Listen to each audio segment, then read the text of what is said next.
এই যে বন্ধুরা বাড়িতে যে লোকজন এসে সব গল্প আড্ডা করছে। আর বেগুন পোড়া সকালে টিফিন, এই যে সব বেগুনগুলো নিয়ে বার করলাম, এখানে রাখলাম, এগুলো পোড়ানো হবে। আর এই যে আটা মাখা হচ্ছে, বাবু দেখা একটু সামনে দিয়ে, এই যে আটা মাখা হচ্ছে, মামি মাখছে। মামিকে বলেছি কাজ করে খেতে হবে, এমনি খেতে দেবো না আমি, তাই তো? হ্যাঁ, আমি বলেছি কাজ করে খাও, একা খালি কি আমি খেটে খেটে একা খাবো? তাই মামিকে দিয়েছি আটা মাখতে, আর ওকে বলেছি তুমি বেগুন পোড়াবা, ওদের এই কাজগুলো দিয়েছি। হ্যাঁ না, ধরো বেগুনগুলো তুমি পোড়াবা, আর আমি বাসন মাজবো। ঠিক আছে? আজকে কিন্তু বন্ধুরা কাঠের জালে রান্না হবে। জল লাগবে? কাঠের জালে রান্না হবে, আজকে দেখানো হবে।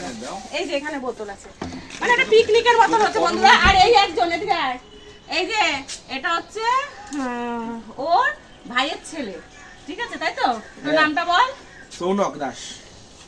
ওই যে কি আছে না, মোটু পাতলু, কেমন মানিয়েছে মোটু পাতলুকে।